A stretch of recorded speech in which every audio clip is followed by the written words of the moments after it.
Diperkirakan jubah Tao ini tidak pernah diganti selama setahun atau beberapa bulan. Anak-anak dari keluarga besar dan berkuasa mana yang akan begitu miskin? Orang ini tidak palsu, kan? Bagaimana bisa kamu berpura-pura seperti ini? Setidaknya sedikit seperti itu. Sekarang ada beberapa orang berbakat, tidak peduli seberapa rendah hati mereka, mereka tidak begitu lusuh. Jika itu keledai atau kuda, kamu akan tahu jika ada. Ada senyum buruk. Di jalan, ada banyak kontroversi tentang anak muda yang menunggangi King Niu. Alasan utamanya adalah pakaian mereka terlalu lusuh. Bahkan keluarga biasa tidak memiliki pakaian seperti ini. Terlebih lagi, sulit untuk memikirkan kejeniusan seorang pemuda ketika dia memasuki kota abadi. King Niu berjalan dengan kepalanya terkubur di jalan. Itu adalah tempat pemandangan alternatif. Banyak orang melihatnya dan berspekulasi tentang asal-usul pemuda itu. Kebanyakan dari mereka berpikir bahwa pemuda itu tidak memiliki keterampilan hebat, tetapi dia tidak berani membuat masalah dengan mudah. Bagaimana jika orang-orang benar-benar menyukai pakaian kasual seperti itu? Ada seorang pemuda yang menunggangi King Niu di jalan Xiancheng. Berita itu lebih cepat daripada King Niu. Banyak orang dari jalan lain datang untuk melihat kegembiraan itu. Beberapa penduduk asli Xiancheng telah tinggal di sini selama beberapa generasi tanpa melihat pemandangan seperti itu. Siapapun yang berani memasuki kota abadi itu menunggangi monster yang luar biasa sebagai tunggangan. Ini adalah pertama kalinya melihat seseorang menunggangi banteng hijau biasa. Melihat semakin banyak orang di jalan, dan mereka semua tampak menatapnya, pemuda itu tidak bisa menahan diri untuk menggaruk kepalanya. Rambutnya, yang sudah cukup berantakan, seperti kandang ayam, yang terlalu berantakan untuk dilihat. Mengapa kamu menatapku? Apakah kamu datang untuk menemuiku? Apakah aku begitu populer? Wajah pemuda itu bingung, dan kemudian dia menebak narsis. Ketika dia memikirkan hal ini, dia sangat senang sehingga dia tidak bisa menahan diri untuk tidak memainkan sebuah lagu. Pemuda itu mengeluarkan serulingnya, tetapi dia tidak mulai memainkannya. Beberapa orang telah melihat kekuatan seruling sebelumnya. Dia segera menutup telinganya dan melarikan diri. Kuncinya adalah kalian sangat jahat sehingga kalian tidak memberitahu orang lain tentang kekuatan seruling saat kalian melarikan diri. Kalian mencibir dan bersembunyi untuk menyaksikan kesenangan itu. Pemuda itu meletakkan seruling ke mulutnya dan mulai memainkannya. Begitu suara yang tajam dan kasar itu keluar, beberapa orang yang paling dekat dengannya merasakan sakit yang menusuk di gendang telinga dan merasa pusing. Sedikit menjauh, juga untuk menutupi telinga, wajahnya menjadi biru besi, buru-buru menarik kaki untuk berlari. Ah, mengerikan! Apa-apaan ini? Sihir macam apa ini? Seseorang berteriak saat mereka mundur. Ini benar-benar mencemari telingaku. Tolong, aku telah menjalani sebagian besar hidupku. Untuk pertama kalinya, aku mendengar suara seruling yang begitu mengerikan. Bahkan jika aku mati, aku akan mati dengan mata tertutup. Ada seorang biksu generasi tua, kata sambil menangis. Jalanan itu penuh dengan orang, di bawah suara seruling gembala muda, dalam sekejap mata telah kosong, seluruh jalan telah kosong. Hembusan angin datang dan menyapu debu di tanah dan melemparkan dirinya ke wajah pemuda itu. Pemuda itu, pooh-pooh, dua kali, menyeka seruling gembala, menatap jalan yang kosong, dan tiba-tiba bertanya-tanya, mengapa semua orang lari, bagaimana mungkin tidak ada yang tahu bagaimana menghargai serulingku yang indah. Tidak, hanya Tuan yang tahu bagaimana menghargainya. Setiap kali aku mendengarnya, aku tertidur. Ang, King Niu mengeluarkan suara sedih, yang penuh dengan kesedihan bagi pemuda itu. Sebenarnya, itu ingin menjadi lebih. Kamu lebih memikirkan Sao Nian. Tuanmu tidak tertidur, tetapi pusing. Lao Niu awalnya dikirim untuk menjadi tunggangan seorang pemuda. Sebenarnya, dia menolak di awal, tetapi karena paksaan dan bujukan, dia tidak bisa setuju. Namun, setelah berjalan selama lebih dari setengah tahun dari kota King Niu ke Xiancheng, jalan Yao Yao Wan Li, Lao Niu mendengarkan suara seruling yang mengerikan selama lebih dari setengah tahun, yang membuatnya hancur. Maaf, jika saya tidak datang, saya mungkin sedang makan rumput muda di teras rumput hijau di kota King Niu, dan kadang-kadang pergi ke sapi lain untuk membicarakan cita-cita mereka. Betapa nyamannya itu. Saya berkata Lao Niu, mengapa orang-orang ini begitu tidak tahu tentang musik?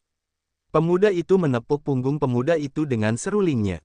Pemuda itu, suaranya agak tidak puas, orang-orang muda mendengarkan, haha tersenyum, berkata, hanya saja, sejak saya lahir, saya belum pernah mendengar Anda mengatakan apapun, memainkan seruling untuk Anda juga seperti melempar mutiara di depan babi. Lao Niu berkata dia tertekan. Aku bilang bocah yang menunggangi sapi itu, tidak bisakah kau bersikap begitu jelek, tidak bisakah kau memainkan serulingmu, aku benar-benar tidak tahan. Pada saat ini, seorang anak berusia setengah tahun menutup telinganya dan berlari ke jalan, menunjuk ke pemuda itu dan berteriak. Pemuda di atas lembu itu tertegun sejenak, dan berkata dengan sungguh-sungguh, teman Tao ini, kau tidak benar. Bagaimana kau bisa tahan dengan suara seruling gembalaku yang begitu merdu? Kentut manis, kau tuli, sangat jelek. Separuh dari anak-anak itu melompat untuk memanggil, tidak marah berkata. Pemuda di atas sapi itu menggelengkan kepalanya, masih tanpa kemarahan, dan berkata, Lobak dan Kubis memiliki cinta mereka sendiri. Jika kau tidak menyukainya, sulit untuk mendengarnya.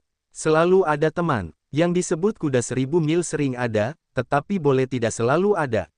Separuh dari anak-anak itu akan pingsan, kepala terkulai juga teori malas, kiri putus asa. Anak penunggang sapi, seseorang keluar lagi. Begitu dia mulai berbicara, pemuda itu langsung menyela pembicaraan dan berkata, aku tidak memanggil anak itu dengan sebutan penunggang sapi. Aku memanggilnya Tao Yi.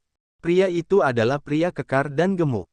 Dia tinggi, besar, dan gemuk, dan wajahnya penuh dengan keganasan.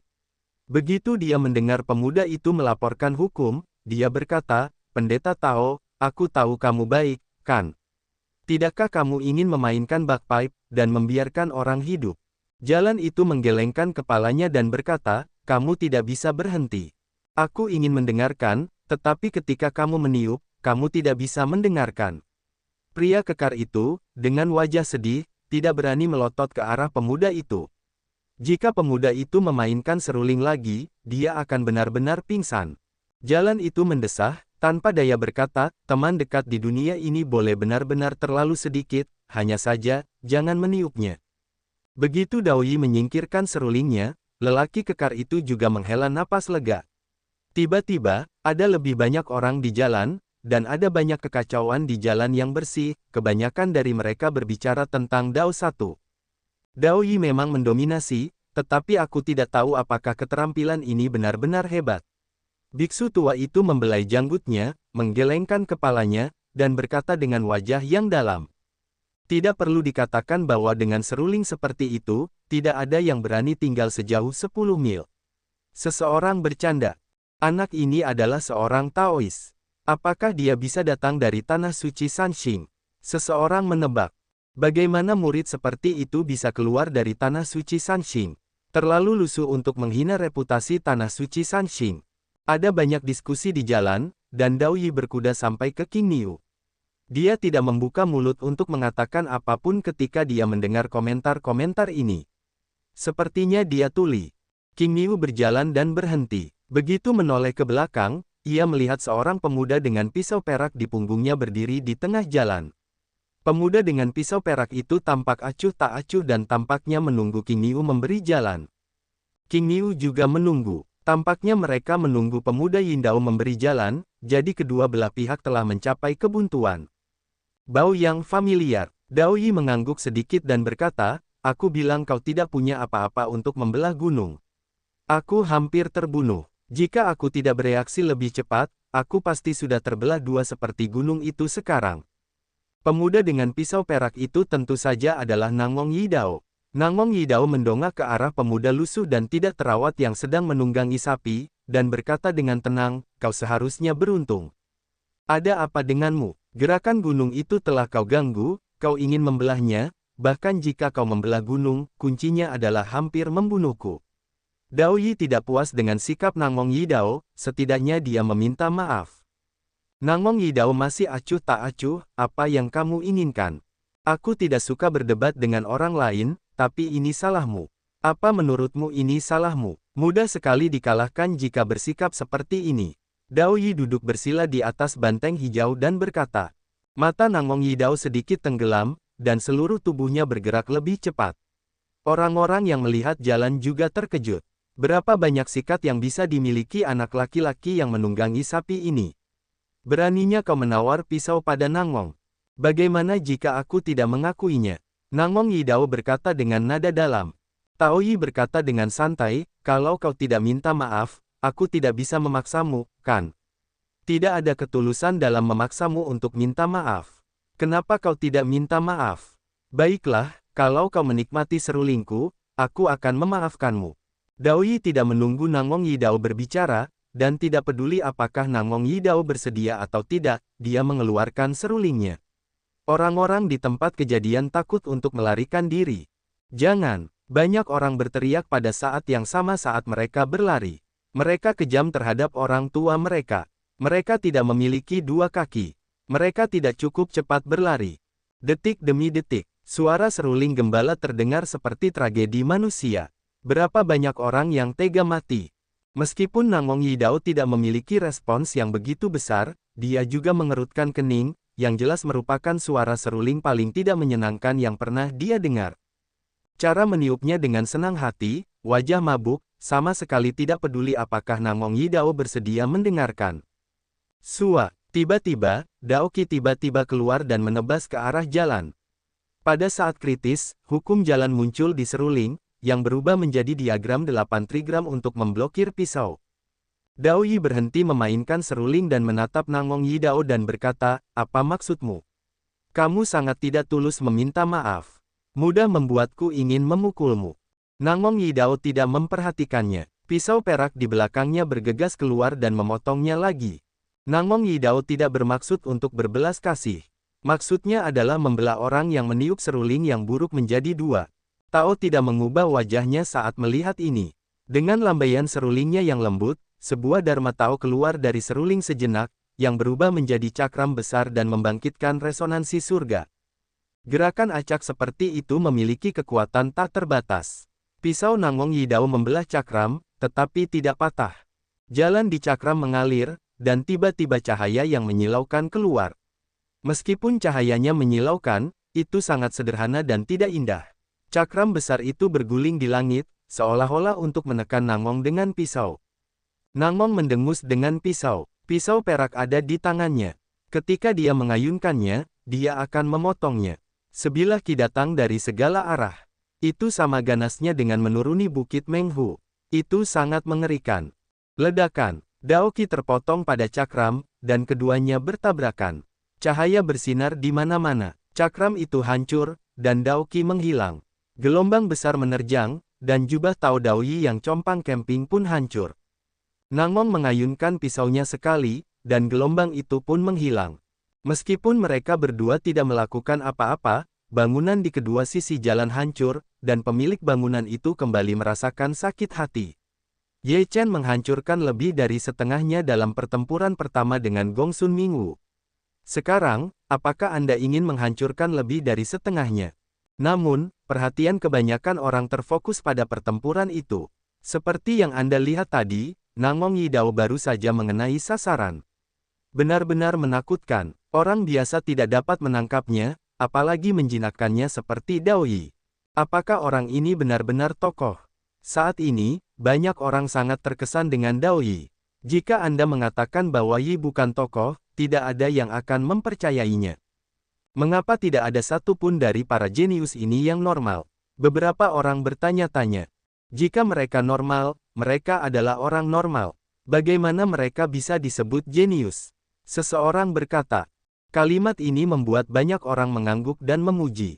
Memang benar bahwa hanya orang abnormal yang bisa disebut jenius. Manakah dari para jenius itu yang normal? Entah dia memiliki temperamen yang aneh atau terlihat aneh, atau dia berpakaian aneh, seperti Dao Yi, yang sedang menunggangi sapi. Beberapa orang bertanya-tanya mengapa jenius ini begitu tidak normal. Apakah berbahaya untuk memberitahu orang lain bahwa saya seorang jenius dan Anda harus berhati-hati? Pada saat ini, Dao Yi duduk di atas banteng hijau dan berkata dengan sedikit tidak senang, Anda sangat tidak masuk akal. Jika Anda tidak mengakui kesalahan Anda akan membunuh saya. Jangan menggertak saya. Saya akan memberitahu Anda, saya memiliki temperamen, benar, Lao Niu. King Niu mengangkat lehernya sebagai tanggapan. Semua orang ditutupi dengan garis-garis hitam. Sapi ini benar-benar bunga yang luar biasa. Nangong Yidao merasa malu menghadapi pria yang begitu hebat. Matanya muram, dan dia berkata dengan dingin, "Sudah cukup bicaramu. Jika kamu lebih banyak bicara, aku akan memotongmu menjadi dua dan memanggang sapi itu." Ketika sapi tua itu mendengar ini, dia tiba-tiba mengangkat kepalanya. Matanya tidak marah, tetapi takut. Dia mengeluarkan suara rendah dan terus menginjak-injak tanah, beberapa gelisah. Dao Yi memukul pemuda itu dengan marah dan berkata, "Aku bilang kamu takut pada Wall. Aku benar-benar tidak tahu bagaimana kamu bisa mengikuti guruku selama bertahun-tahun. Kamu sangat pemalu." King Niu berhenti dan berpikir, "Ya, apa yang aku takutkan? Anak laki-laki ini tidak lemah dalam kekuatan. Aku takut pada Wall." King Niu menjadi tenang dan mengangkat kepalanya. Tampaknya dia tidak puas dengan apa yang dikatakan Nangong Yidao tadi. Dao memandang Nangong Yidao dan berkata, "Aku tahu kamu kuat, tetapi kamu tidak boleh bersikap tidak masuk akal, kan? Seperti kata pepatah, pria sejati tidak melakukan apa yang mereka katakan. Bagaimana kamu bisa mengatakan bahwa kamu bisa melakukannya saat kamu melakukannya? Bukankah itu terlalu sopan?" Nangong berkata dengan pisau rendah, "Bagimu orang seperti itu, tangan adalah cara terbaik. Aku berbicara, aku mencoba berunding denganmu. Kamu tahu, saat kamu berada di luar kota, sebaiknya kamu berdamai. Jika kamu tidak bisa bertarung dan membunuh saat kamu dalam kesulitan, itu tidak baik. Jika semua orang penuh dengan cinta, betapa indahnya dunia ini," kata Tao Yi dengan susah payah. Nangong Yidao tidak hanya mendengar garis hitam di wajahnya, tetapi semua orang yang hadir merasa tertekan. "Dari mana orang ini berasal? Mengapa kamu begitu banyak bicara?" Nangong Yidao tidak memberikan teori. Dia melambaikan pisau perak di tangannya dan membelahnya ke arah pisau yang menutupi wajahnya. Pisau perak itu mengeluarkan cahaya perak, yang menyapu seperti bulan sabit. Kekuatannya sangat luar biasa. Begitu pendeta Tao melambaikan seruling, hukum jalan pun muncul. Aturan jalan ini membentuk semacam kompas sederhana untuk menangkis pukulan Nangong Yidao. Nangong dengan pisau dan dua kaki diinjak, seluruh orang itu melesat keluar seperti peluru, meninggalkan lubang besar yang dalam di tanah. Saat pedang perak diayunkan, ki pedang perak menyilang dan menjalin jaring pisau perak. Ia datang dengan cepat. Ki Dao yang padat membuat kulit kepala terasa mati rasa. Dao Yi masih terlihat sama dan tidak panik. Ia mencubit segel dengan satu tangan, dan seruling di tangan kanannya berputar di tangannya, seolah-olah sedang memainkannya. Kemudian, Dao Yi memukul Yinfa pada seruling, dan seruling itu mengeluarkan semburan cahaya yang menyala-nyala. Dari lubang seruling, serangkaian Daofa yang mengerikan keluar. Daofa ini mengembun menjadi 8 karakter kuno. 8 karakter kuno ini adalah Qian, Kun, Kan, Zhen, Li, Dui, Sun, dan Gen dalam 8 diagram. 8 karakter kuno ini bukan apa yang dilihat orang sekarang, tetapi fontnya lebih kuno. 8 karakter ini adalah satu tempat, yang melambangkan kekuatan antara langit dan bumi, dan mengerahkan kekuatan tak terbatas dengan bantuan potensi langit dan bumi. 8 karakter menjaga 8 arah, memancarkan kekuatan transenden, seolah-olah membentuk penghalang yang sangat kuat untuk menghalangi kedalaman Dao 1. Jaring pisau silang yang dipotong tidak menghancurkan pertahanan 8 karakter. Mata Nangong Yidao tenggelam, dan momentum seluruh tubuhnya bahkan lebih menakutkan. Kekuatan roh pedang yang besar keluar dari langit. Kekuatan pedang itu begitu kuat sehingga retakan terpotong di tanah. Nangong Yidao mulai serius. Dia mengayunkan pisau perak. Kekuatan pisau ini jelas beberapa kali lebih menakutkan dari sebelumnya. Selain itu, dengan hanya satu pisau, seseorang merasakan momentum kehancuran. Tao tidak melakukan gerakan lain, tetapi tangannya dengan cepat mengubah sidik jarinya. Masing-masing dari mereka sangat misterius. Jubah Tao Dao Yi yang compang camping melayang, dan rambutnya yang tidak teratur bergerak mengikuti angin. Meskipun wajahnya yang kotor tenang, dia serius. Dengan jejak Tao satu persatu, kekuatan-kekuatan terus-menerus mengalir keluar, memberkati 8 karakter kuno. 8 karakter kuno memancarkan suasana yang sangat sederhana, cahaya keemasan berkedip, dan momentumnya luar biasa. Ledakan, pisau perak Nangong Yidao terpotong dan terbunuh. Pisau itu memotong 8 karakter kuno. 8 karakter kuno itu bergetar, tetapi mereka masih belum terpotong. Semua orang terkejut. Mereka hanya melihat momentum Nangong Yidao seperti pelangi, sementara Dao Yi relatif biasa. Selain itu, gerakannya sangat santai. Tidak banyak gerakan, tetapi dia mampu menahan serangan Nangong Yidao satu demi satu. Dia tampaknya telah bertahan sepanjang waktu, dan dia belum menyerang. Seseorang memikirkan hal ini dan hampir berseru. Apa asal-usul orang ini? Mengapa dia begitu tidak normal? Semua orang terkejut, tetapi Nangong Yidao telah membuat yang lain. Yang ini bahkan lebih ganas. Jika guntur jatuh, itu sangat ganas. Perlu untuk memotong pertahanan Dao Yi dengan satu pisau. Ledakan. Terdengar suara keras, dan pisau perak itu terbelah pada 8 karakter kuno. Gen dan Dui dalam 8 karakter kuno itu hancur, tetapi pertahanan keseluruhannya masih sangat kuat. Aku lihat berapa lama kau bisa bertahan. Nangong satu pisau mendengus dingin. Mengapa kau harus memulai denganku? Jika kota yang begitu bagus dihancurkan, itu akan menjadi dosa besar. Ketika dia mengatakan ini, banyak orang mengangguk tanpa sadar, berpikir dalam hati mereka, ya, kota ini tidak dapat dihancurkan. Kota ini telah dihancurkan beberapa kali. Jika dihancurkan lagi, kota ini akan terdiam. Jangan bicara omong kosong, lihat pisaunya. Nangong Yidao tidak peduli tentang itu. Dia memotongnya dengan pisaunya. Tao Yi menggelengkan kepalanya tanpa daya dan berkata pada dirinya sendiri, guru benar. Terkadang dalam menghadapi kekerasan, kebenaran tidak dapat dijelaskan dengan jelas, dan tidak ada orang lain yang akan mendengarkannya. Cara yang paling langsung adalah menggunakan kekerasan melawan kekerasan. Meskipun demikian, Dao Yi masih tidak melawan. Dia hanya bersikeras melawan dengan 6 karakter kuno yang tersisa. Nangong tidak menggunakan keterampilan uniknya yang sebenarnya. Dia terus mengayunkannya. Setiap pisau sangat menakutkan. Begitu dia jatuh, ada karakter Cina kuno yang rusak. Pada akhirnya ketika hanya ada satu karakter Qian yang tersisa, Nangong memotong pedang, dan pedang Qi tidak terkalahkan. Kata, Qian, dihancurkan. Dengan lambaian tangannya, Dao menyelesaikan semua gelombang Qi dan dengan tenang menatap Nangong Yidao. Sekarang saatnya bagimu untuk melawan. Nangong Yidao dalam. Kalian berdua, kota abadi ini tidak tahan dengan lemparan seperti itu. Jika kalian benar-benar tidak tahan untuk bertarung, lebih baik kalian pergi keluar kota, di mana kalian tidak tahan. Pada saat ini, seorang lelaki tua muncul, mengenakan jubah Tao, tetapi jubah itu disulam dengan kata abadi, yang mewakili semacam identitas. Semua orang tahu bahwa orang yang dapat mengenakan jubah ini pastilah yang kuat di paviliun penjaga abadi. Orang kuat dari paviliun abadi maju ke depan.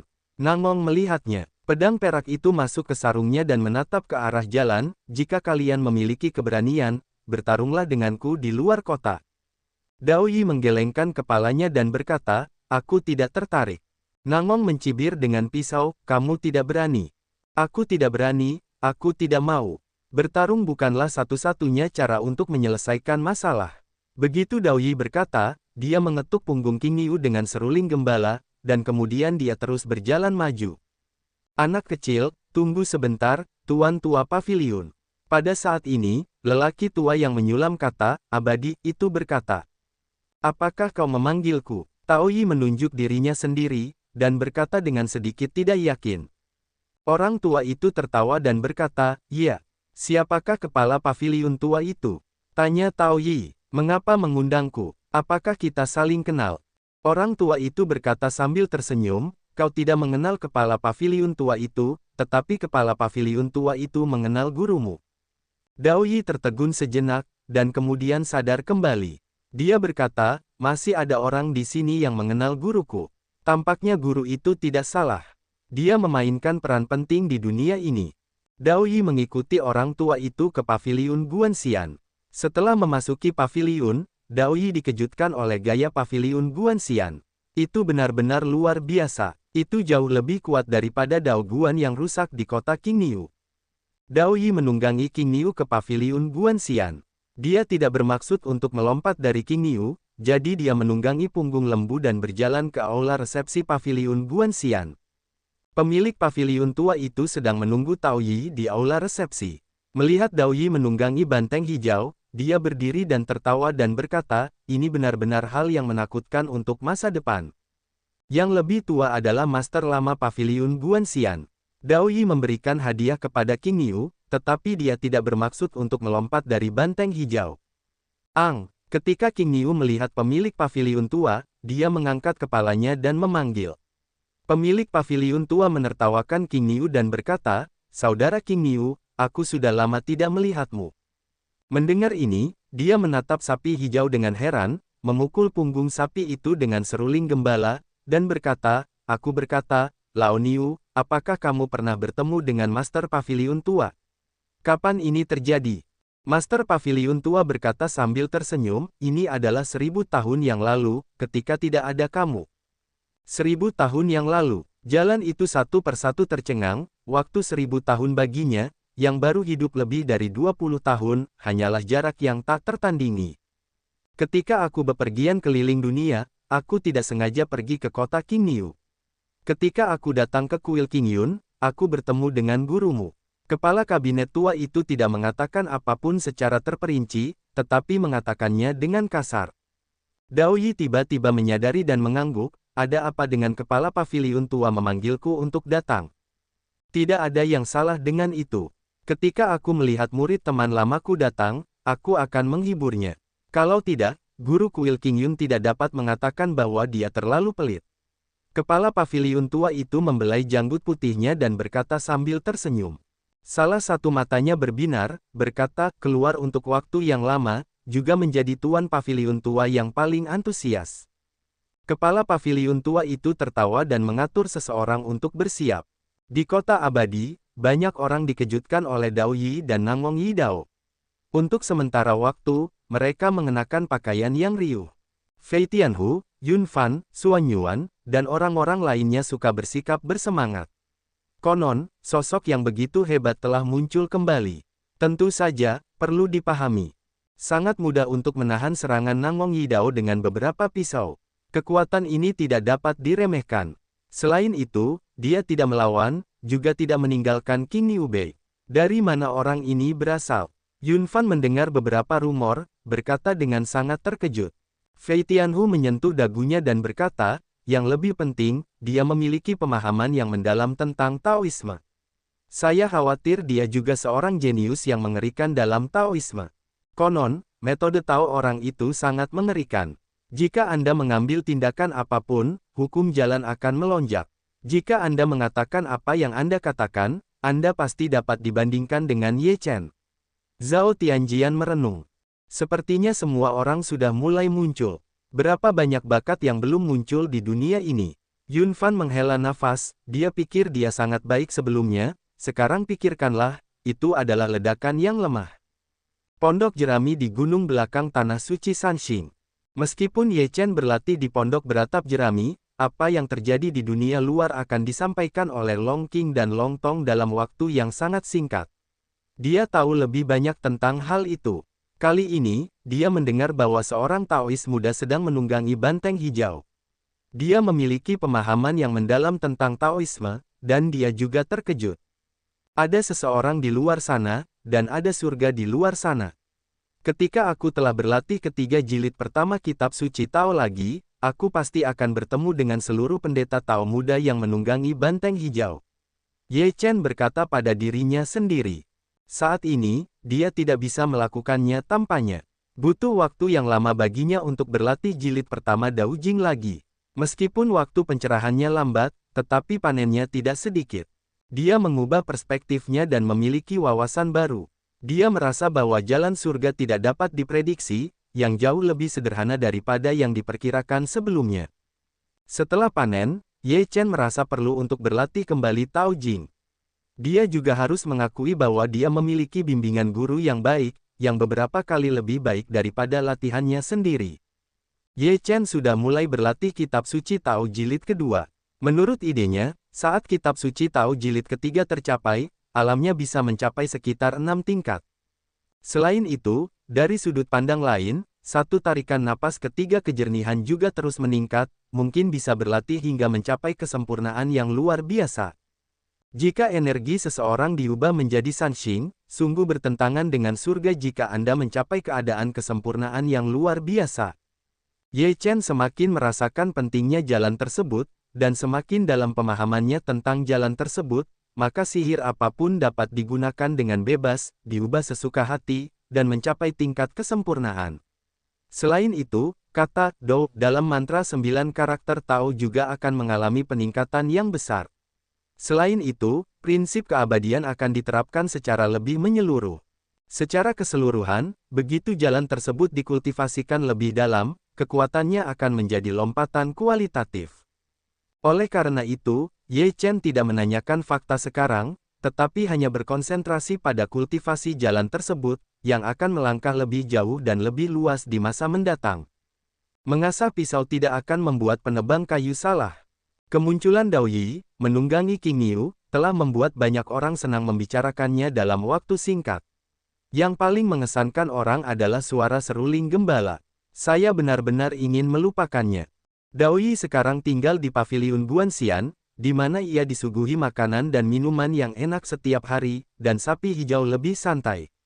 Setiap hari, rumput lembut kelas 1 dikirimkan kepadanya, sehingga ia memiliki kehidupan yang nyaman. Aku berkata, Lao Niu, apakah menurutmu hidup ini nyaman? Dao Yi duduk di punggung sapi dan menatap sapi hijau yang sedang makan dengan lahap. Qing Niu meninggikan suaranya dan tidak sempat memperhatikannya. Dia memutar matanya dan duduk bersila di punggung sapi tanpa berkata apa-apa lagi. Dia mulai memejamkan mata dan bermeditasi. Ketika Qing Niu sudah kenyang, dia berbaring di tanah, menyipitkan matanya dan mulai tertidur. Matahari menyinari tubuhnya, belum lagi betapa nyamannya itu. Ketika sapi-sapi itu merasa nyaman, kota itu kembali mendidih. Seorang biksu muda dengan jubah ungu dan memegang tongkat Buddha muncul di kota itu. Itu adalah hal yang langka untuk dilihat. Hampir semua orang tahu bahwa biksu hanya ditemukan di wilayah barat, tetapi tidak di wilayah timur, utara, dan selatan. Selama bertahun-tahun, tidak ada biksu dari wilayah barat yang pernah datang ke wilayah selatan. Sekarang, hembusan angin apa yang telah membawa semua biksu dari wilayah barat? Ini adalah biksu legendaris dari wilayah barat. Meskipun semua orang di Xiancheng adalah biksu, biksu dari wilayah barat tidak pernah keluar dari wilayah barat, dan mereka tidak pernah memasuki wilayah barat. Mereka sama sekali tidak pernah melihat biksu. Jadi aneh melihat biksu kali ini. Ternyata biksu di wilayah barat telah tumbuh seperti ini. Mereka memiliki satu hidung dan dua mata. Mereka tidak berbeda dengan sekolah Tao kita. Saya pikir mereka terlihat berbeda. Beberapa orang tidak berpikir demikian. Bukankah biksu dari wilayah barat selalu datang dari wilayah barat? Mengapa Anda datang untuk bergabung dengan partai sekarang? 2 daftar ramalan telah keluar. Para biksu di wilayah barat juga manusia, dan mereka pasti ingin mendapatkan daftar itu. Para biksu ini benar-benar tidak tahu malu. Mereka tidak melihat mereka keluar dari wilayah barat untuk melawan musuh pada saat kehancuran besar. Krisis besar terakhir juga bersembunyi di wilayah barat dan menolak untuk keluar. Kali ini, itu seperti mengambil sepotong kue. Itu benar-benar menyebalkan. Beberapa orang berkata dengan tidak puas. Banyak orang juga merasa itu masuk akal. Wilayah barat selalu acuh tak acuh terhadap fakta. Sekarang daftar dewa telah muncul, yang secara alami membuat orang tidak puas. Biksu berjubah ungu, memegang tongkat Buddha dan berdiri di depan dadanya, dengan tenang berjalan maju, menutup telinga terhadap komentar orang yang lewat di jalan. Bukan masalah kecil bahwa pengikut Buddha muncul di wilayah selatan. Tidak peduli kapan sebelumnya, tidak ada yang pernah melihat seorang pengikut Buddha keluar dari wilayah barat. Selain Dharma pendiri asli, tidak ada orang lain. Bukanlah suatu kebetulan bahwa para pengikut Buddha muncul sekarang. Begitu berita itu keluar, 5 tempat suci, 4 keluarga, dan kekuatan utama di wilayah selatan semuanya menaruh perhatian penuh. Biksu berjubah ungu memasuki sebuah penginapan dan tinggal di penginapan. Ia jarang keluar dan berjalan-jalan setiap hari. Sebagian besar waktunya dihabiskan di kamar hotel. Mengenai apa yang sedang dilakukannya, tidak seorang pun tahu. Apa yang kau lihat, Dick?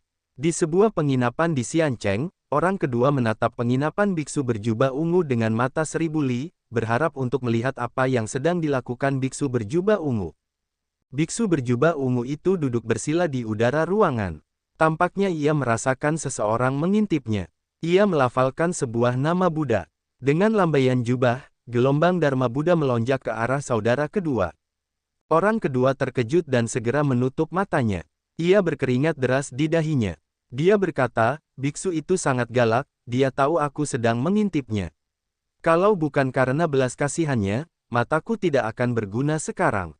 Flying Tiger mengerutkan kening dan berkata, sangat kuat. Sepertinya kita tidak bisa memprovokasi biksu ini. Sebaiknya kita menunggu sampai tetua Ye meninggalkan jalan setapak. Orang tua berpakaian merah itu merenung. Feitian Tiger tidak mau, tetapi juga harus menyerah mengintip biksu berjubah ungu. Setelah biksu berjubah ungu tinggal di penginapan, ada banyak orang yang keluar masuk penginapan, termasuk Yao Qi Shengzi dan Yao Qi Shengzi, Dugu Jiujian, dan Nangong Yidao. Anda tidak perlu tahu bahwa orang-orang ini datang ke penginapan ini hanya untuk biksu berjubah ungu.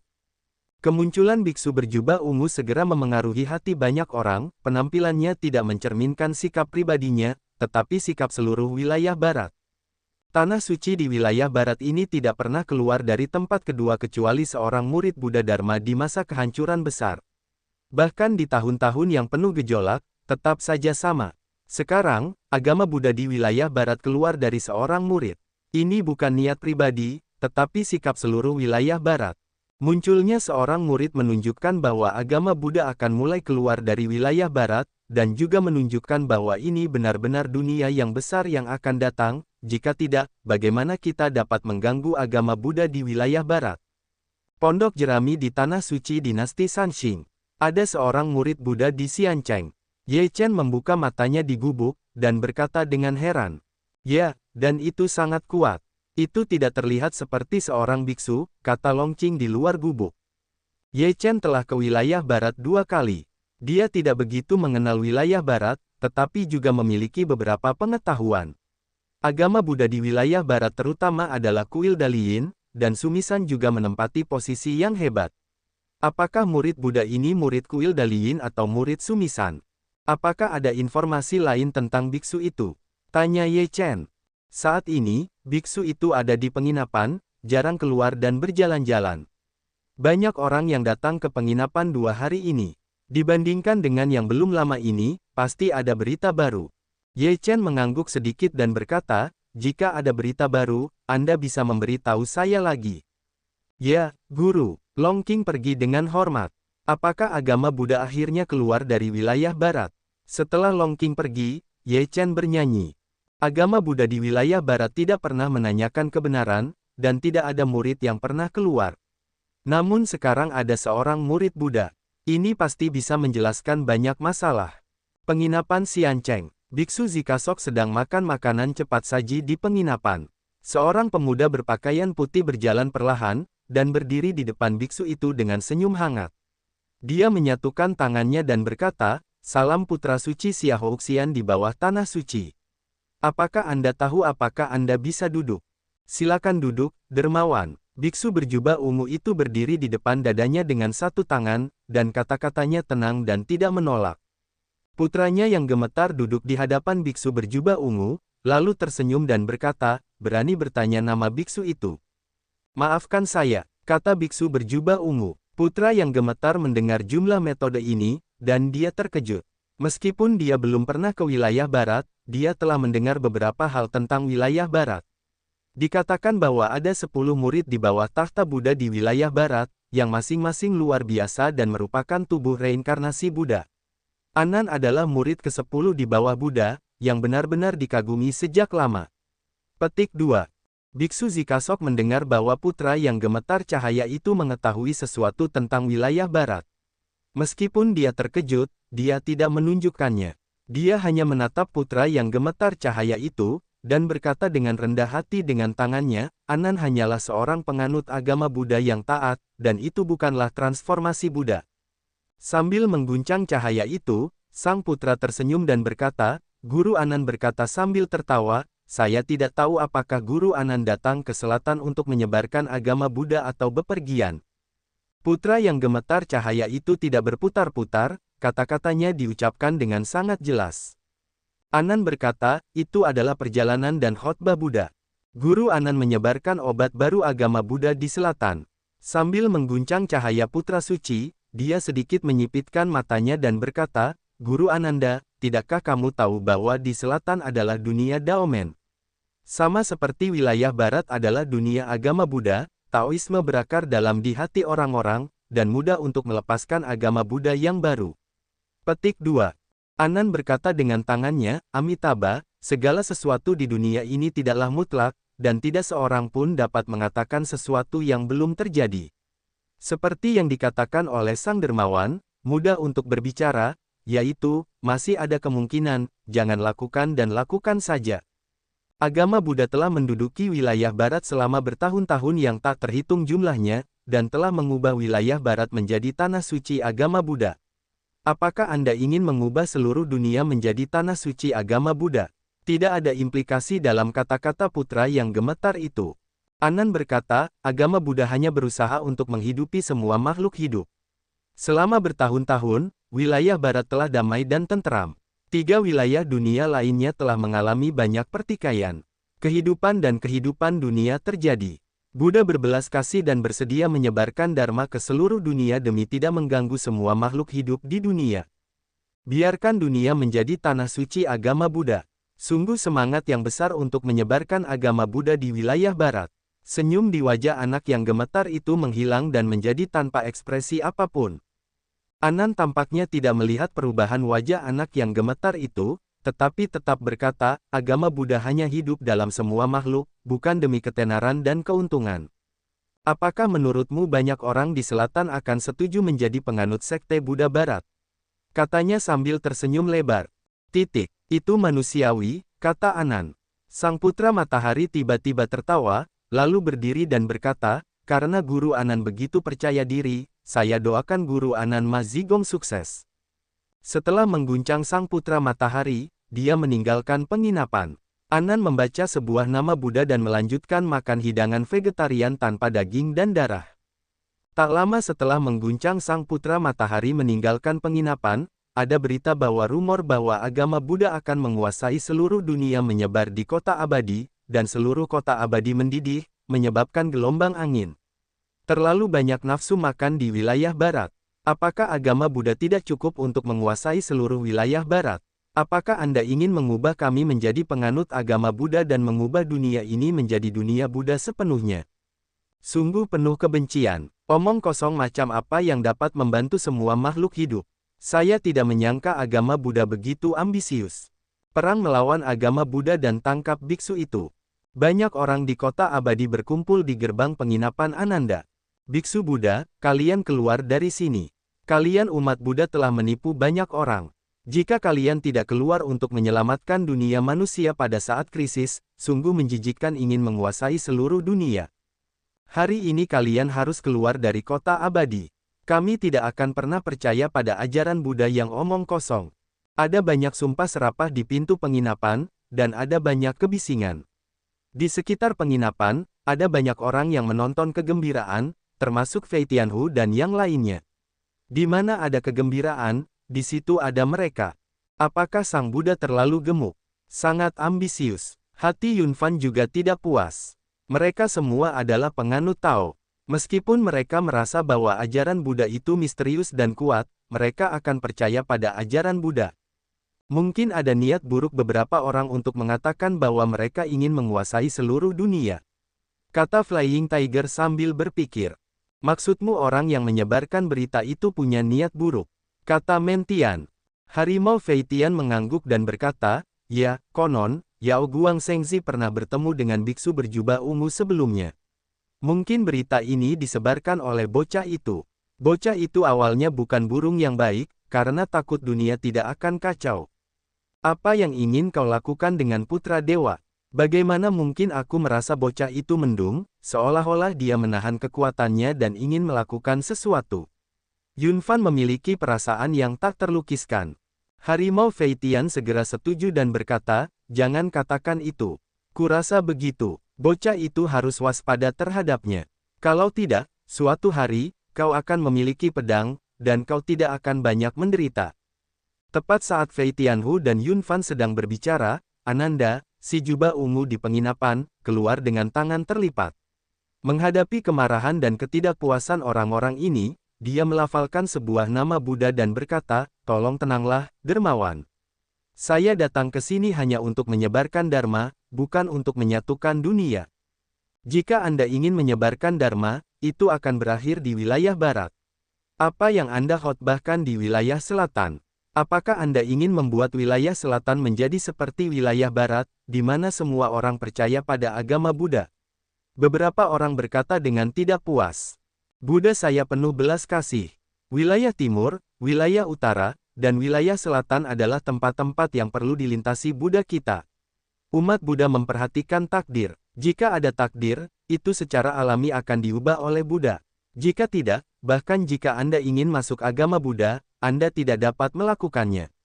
Si jubah ungu Anan menyatukan kedua tangannya dan berkata dengan sangat serius. "Jika Anda di sini demi daftar dewa, terserah Anda, tetapi jika Anda ingin mengubah kami semua, maka Anda tidak memiliki ilusi apapun. Kami semua adalah pengikut Taoisme. Bagaimana kami bisa memasuki agama Buddha lagi? Jangan pernah memasuki agama Buddha." Sekelompok orang berkumpul di sekitar pintu penginapan dan membuat keributan besar yang dipenuhi dengan kemarahan yang benar. Itu juga karena jubah ungu Ananda memiliki temperamen yang baik. Jika dia adalah seorang jenius lainnya, dia akan dibunuh dengan satu pedang atau satu pisau. Begitu semua orang berteriak, Dao Qingniu datang ke penginapan dan penasaran untuk melihat pemandangan yang begitu hidup. Melihat seorang biksu muncul, matanya berbinar dan dia tidak dapat menahan diri untuk berkata pada dirinya sendiri, "Saya telah mendengar guru mengatakan bahwa tidak hanya ada penganut Tao tetapi juga biksu di dunia, tetapi juga di daerah barat yang terpencil. Saya tidak menyangka akan melihat seorang biksu di sini." Petik 2. Dao Yi memperhatikan jubah ungu Ananda dengan saksama. Jubah ungu adalah simbol identitas, yang terlihat sangat indah. Dao memandangi jubah Tao-nya yang usang berulang kali, dan langsung merasakan langit dan bumi berguncang. Mengapa perbedaan antara agama Buddha dan Tao begitu besar? Dao mengerutkan bibirnya, lalu menunggangi kudanya mendekati Qingniu. Qingniu mengangkat suaranya, memberi isyarat agar semua orang menyingkir. Di tengah keramaian yang berisik, mereka tercengang mendengar suara sapi. Kemudian mereka bereaksi. Pemilik sapi datang dan mengusir burung dan binatang buas untuk beberapa saat. Itu lebih efektif daripada mengatakan apapun. Aku menyeka, mengapa tiba-tiba berhamburan. Beberapa orang Feitian Tiger tercengang, baru saja juga disebut cukup ganas, bagaimana tidak ada bayangan. Ketika mereka melihat lagi, ternyata jalan yang ditunggangi sapi itu datang, dan semua orang aneh itu lari terbirit-birit. Meskipun mereka belum mendengar suara seruling gembala, mereka pernah mendengarnya. Itu adalah hal yang mengejutkan. Surga yang tak terbatas, jalan yang buruk disebut Dao Satu, bukan hanya Master. Bagaimana menyebutnya? Dao Yi menunggangi banteng hijau ke Anan dan berkata dengan etiket Tao. "Amitabha, namaku Ananda." Anan melihat seorang Taois compang camping menunggangi seekor sapi datang. Dia tidak memiliki ekspresi meremehkan. Dia berkata dengan serius. "Ananda, nama yang buruk. Aku merasa seperti orang yang membawa malapetaka sepanjang hidupku." Cara bicara yang buruk adalah dengan menggelengkan kepala, dengan wajah serius. Ananda tidak marah. Ia menyatukan kedua tangannya dan berkata dengan tenang, "Meskipun namanya Ananda, artinya lebih gembira dan menyenangkan. Ini sesuai dengan Dharma yang diajarkan oleh Buddha." "Oh," katanya, ia tampaknya memahami sesuatu. Ia tampak tercengang. Ia bertanya, "Aku berkata Biksu Anan, mengapa semua biksu berada di wilayah barat? Mengapa kau tidak keluar?" Anan berkata, "Sama seperti kebanyakan pengikut Tao berada di wilayah selatan." Tao Yiruo mengangguk dan berkata, "Tetapi mengapa kau tidak keluar? Aku belum melihat seorang biksu atau kuil sepanjang perjalanan. Kuil Tao bukanlah hal yang aneh. Ini juga tujuan kedatanganku untuk mengajarkan agama Buddha." Anan berkata dengan sabar. "Oh," katanya, "tetapi semua orang di sini percaya pada Taoisme dan tidak tertarik pada Dharma Anda. Saya pikir Anda akan datang dengan sia-sia. Karena itu, saya menyarankan Anda untuk tidak membuang-buang waktu dan mempraktikkan Buddhisme dengan penuh perhatian." Ananda masih sangat tenang dan berkata, saya tidak tertarik karena saya sama sekali tidak memahaminya. Jika orang tidak memahaminya, lebih penting lagi untuk mempublikasikannya. Hanya dengan mempublikasikan Dharma, biarkan dunia tahu bahwa Buddha kita penuh belas kasih, dan Buddha dapat membantu semua orang, maka secara alami sebagian orang mempercayainya. Anda biksu cukup keras kepala. Anda mengatakan bahwa Buddha dapat membantu semua makhluk hidup. Apakah semua orang di wilayah barat bersifat universal? Apakah mereka semua berada di surga setelah kematian? Apakah setiap orang di wilayah barat baik hati? Saya mengajukan beberapa pertanyaan menarik satu per satu. Ananda melafalkan sebuah nama Buddha dan berkata, hal-hal seperti apa yang dapat dilakukan orang dalam lingkungan seperti apa? Wilayah barat diselimuti oleh Buddhisme. Semua orang di wilayah barat memiliki Buddha di hati mereka. Secara alami, mereka mengabdikan diri pada kebaikan. Petik 2. Maksudmu selama wilayah selatan ini diliputi oleh ajaran Buddha, semua orang akan baik-baik saja, dan kita tidak bisa melakukannya. Tao Yiyi, yang duduk santai di punggung lembu, membalas. Dan sapi hijau itu juga berada di sisi Tao, tidak dapat menahan diri untuk tidak juga, Ang-a. Banyak orang di jalan melihat Dao Yi, yang sedang menunggangi sapi, berdebat dengan Buddha Ananda. Mereka semua bersemangat dan menyaksikan kegembiraan itu. Dao Yi adalah seorang pengikut Taoisme, yang secara alami mewakili Taoisme, sementara Anan mewakili ajaran Buddha. Oleh karena itu, perdebatan ini secara alami menjadi perselisihan antara ajaran Buddha dan Taoisme. Aku tidak menyangka bahwa pria penunggang banteng ini terlihat bodoh dan memiliki keterampilan verbal yang baik. Kali ini, aku lebih suka mendengarkan suara seruling penggembalanya jika dia bisa membuat biksu itu terdiam. Kata seorang pendeta Tao setengah baya. Bagaimana kita bisa membawa seorang biksu dari wilayah barat untuk menyeberangi perbatasan? Ambisi agama Buddha terlalu besar untuk membiarkannya mengkhotbahkan omong kosong Dharma Buddha dan belas kasih Buddha di sini. Jika Buddha benar-benar penuh belas kasih, maka agama Buddha tidak melakukan apapun selama periode keruntuhan besar dan krisis besar terakhir. Biarkan kita mati begitu banyak orang, apakah ini belas kasih Buddha? Seseorang berkata dengan marah. Singkatnya, kebanyakan orang berpikir bahwa meskipun agama Buddha di wilayah barat misterius dan sangat aneh melihat seorang biksu, ada dua krisis besar agama Buddha di umat manusia, yang membuat semua orang tidak puas. Umat Buddha di wilayah barat hanya percaya pada Buddha Amitabha dan Buddha Sakyamuni. Mereka memiliki keyakinan tunggal dan dharma yang sama. Oleh karena itu, keyakinan mereka lebih mendalam dan tidak akan ada perbedaan. Meskipun Taoisme dan Dharma kuat, ada terlalu banyak sekte dan mereka bertindak dengan cara mereka sendiri. Akibatnya, mereka tidak dapat berkomunikasi satu sama lain dan tidak dapat bersatu sebagai satu pikiran. Ini adalah masalah terbesar Taoisme, kata Anan. Dao Yi duduk di atas lembu hijau dengan lutut bersilang. Ketika Anan mengatakan ini, dia berkata sambil tersenyum, Taoisme kita luas dan mendalam. Biarkan 100 bunga mekar, dan biarkan berkembang dengan bebas. Hanya dengan cara ini kita dapat memiliki inovasi dan kemajuan yang lebih besar. Meskipun Buddhisme dan Buddhisme bersatu, tidak ada pikiran terbuka, dan tidak ada ruang untuk kemajuan. Meskipun ortodoksi kita rumit, itu tidak akan pernah berubah tampaknya. Benar sekali. Begitu dia selesai mengatakan ini, beberapa orang yang menyaksikan kegembiraan itu tidak dapat menahan diri untuk bersorak. Dia menatap Anan dengan tenang dan melanjutkan, Anda telah mengubah wilayah barat menjadi tanah suci Buddhisme, dan kita semua telah menjadi penganut Buddha. Pikiran Buddhisme kokoh di hati mereka. Artinya, mereka tidak ingin memiliki kesempatan untuk Taoisme. Jika Anda ingin membuka situasi sekarang, Anda tidak puas dengan wilayah barat.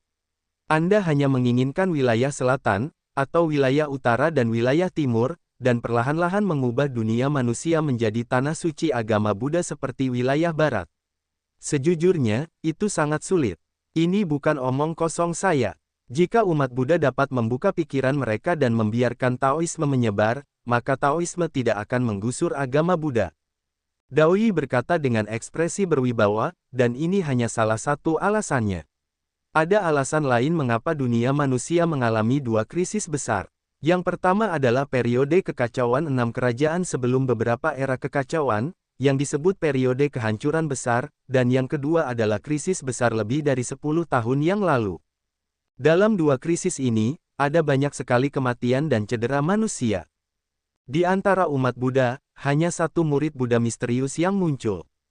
Dalam krisis besar terakhir, tidak ada orang kuat yang muncul di wilayah barat. Ini membuat orang-orang Teheran sangat dingin, apakah itu Taoisme atau Buddhisme? Pada analisis terakhir, mereka adalah manusia, tetapi Anda tidak peduli dengan hidup dan mati tiga wilayah lainnya, dan tetap berpegang pada wilayah barat. Anda mengatakan bahwa belas kasih Buddha Anda adalah untuk membantu semua makhluk hidup. Apakah maksud Anda bahwa ini adalah cara Anda untuk membantu semua makhluk hidup, atau apakah ini yang disebut Buddha Anda sebagai belas kasih? Begitu Tao mengatakan ini, matanya sedikit merah. Dia menarik napas dalam-dalam dan terus berkata, jauh dari periode keruntuhan besar, katakanlah krisis besar lebih dari 10 tahun yang lalu, gerakan lemah dan banyak kematian dan cedera di wilayah utara. Pada dasarnya, hanya ada sedikit orang yang hidup. Dapat dikatakan bahwa ada jutaan mayat dan sungai darah. Di mana Buddha Anda saat itu? Melihat pemandangan jutaan mayat yang tergeletak dan acuh tak acuh, apakah Buddha Anda begitu penyayang? Tao menatap Ananda dengan mata lurus, seolah bertanya. Meskipun kata-kata Tao Yi sangat tenang, ketika sampai di hati semua orang terdiam. Begitu kata-kata itu selesai, butuh beberapa napas untuk kembali sadar. Pada saat ini, mereka lebih marah pada kekejaman agama Buddha. Agama Buddha telah mengumpulkan fondasi yang mendalam selama bertahun-tahun. Bahkan jika ada beberapa Buddha yang kuat di wilayah barat, banyak orang akan lebih sedikit yang mati. Tetapi wilayah barat yang kejam tidak keluar dari negara itu, yang benar-benar membuat hati orang-orang menjadi dingin. Bagi mereka, mengatakan bahwa saya adalah belas kasih Buddha di depan mereka saat ini sama saja dengan kentut. Dao Yi ini benar-benar mampu berkata, masuk akal dan beralasan untuk mengatakan begitu banyak hal tanpa napas. Benar-benar mustahil untuk membantah apapun. Harimau Feitian tidak bisa tidak mengagumi Dao Yi yang lusuh menunggangi seekor sapi. Yang ini kelihatannya konyol. Aku tidak menyangka dia serius dan punya reputasi bagus. Yun Fan juga mendengar bahwa dia dipenuhi dengan kemarahan yang benar, tetapi dia juga cepat tenang. Setelah mendengarkan kata-kata Dao Yi, Ananda hanya melipat tangannya, melafalkan nama Buddha, dan berjalan keluar dari penginapan dalam diam. Ananda berjalan menuju gerbang kota. Dia tidak berbalik dan menghilang di kota abadi. Argumen ini membuat Anan tidak dapat disangkal oleh Dao Yi, yang membuat semua orang senang dan menganggap Dao Yi sebagai pahlawan. Bahkan jika Dao Yi memainkan seruling, mereka menganggapnya luar biasa. Mata Dao Yi sedikit merah. Melihat Ananda yang menghilang, dia menarik napas dalam-dalam dan berkata pada dirinya sendiri, Buddha atau Tao, pada akhirnya, seharusnya tujuannya adalah untuk membantu dunia, bukan untuk keuntungan diri sendiri. Setelah menghela napas, dia tidak dapat menahan diri untuk mengeluarkan serulingnya dan menaruhnya di mulutnya dan mulai memainkannya. Banyak orang melihat pemandangan ini, mereka sangat dekat dengan musuh. Apa yang kamu katakan, jika pendeta itu tidak bisa berkata apa-apa, kamu akan mendengarkan kata-kata itu dan memainkan seruling. Seorang pria menunjuk ke pendeta Tao setengah baya yang telah berbicara sebelumnya dan melarikan diri. Pendeta Tao setengah baya itu ingin menangis tanpa air mata. Bagaimana dia bisa mengatakan hal seperti itu? Dia merasa sedih di dalam hatinya dan mengasihani telinganya. Orang-orang yang menonton kegembiraan itu memiliki dorongan untuk melarikan diri, tetapi sebelum mereka melarikan diri, mereka mendengar suara seruling yang merdu. Suara seruling itu bukan lagi suara yang jelek, tetapi musik yang sebenarnya. Suaranya merdu dan jernih, yang membuat banyak orang yang hendak melarikan diri berhenti dan berhenti untuk mendengarkan. Suara seruling membuat orang merasa seolah-olah mereka berada di pedesaan. Mereka memiliki perasaan berpikiran terbuka. Mereka santai dan bahagia. Mereka dapat melupakan banyak masalah dan merilekskan seluruh tubuh mereka. Suara serulingnya sangat bagus. Ternyata yang ini tidak hanya bisa memainkan suara berisik, tetapi juga bisa memainkan seruling gembala. Seseorang tidak dapat menahan diri untuk tidak berkata. Suara serulingnya panjang dan lagunya berakhir. Banyak orang masih memikirkannya. Dao Yi telah menghilang di depan penginapan di belakang King Niu. Setelah semua orang bangun, Dao Yi telah pergi jauh, dan hanya sosok sapi yang samar-samar dapat terlihat. Dao Yi ini benar-benar tidak dapat diprediksi. Fei Tianhu menghela nafas, dan dia berencana untuk memberi tahu Ye Chen tentang hal itu pertama kali. Ye Chen akan sangat tertarik padanya. Pondok jerami di gunung belakang tanah suci Sanxing. Fei Tianhu duduk di bangku batu di luar rumah, bermain dengan bidak catur, dan berkata, Ye Chen, saya katakan kepadamu, biksu berjubah ungu itu adalah Anan, salah satu dari 10 murid Buddha. Dia datang ke sini untuk mempublikasikan agama Buddha. Akibatnya, dia dikatakan satu persatu dengan cara itu, yang tidak dapat disangkal. Akhirnya, dia pergi dalam diam. Mendengar ini, Ye Chen membuka matanya dan bertanya dengan penuh minat, apa yang terjadi di sini? Fei Tianhu memberitahu Ye Chen semua yang telah dilihatnya di Xiancheng. Setelah mendengar ini, Ye Chen menunjukkan senyum yang berarti dan berkata, Dao Yi ini bukanlah peran yang sederhana, dan Ananda tidak akan pergi begitu saja.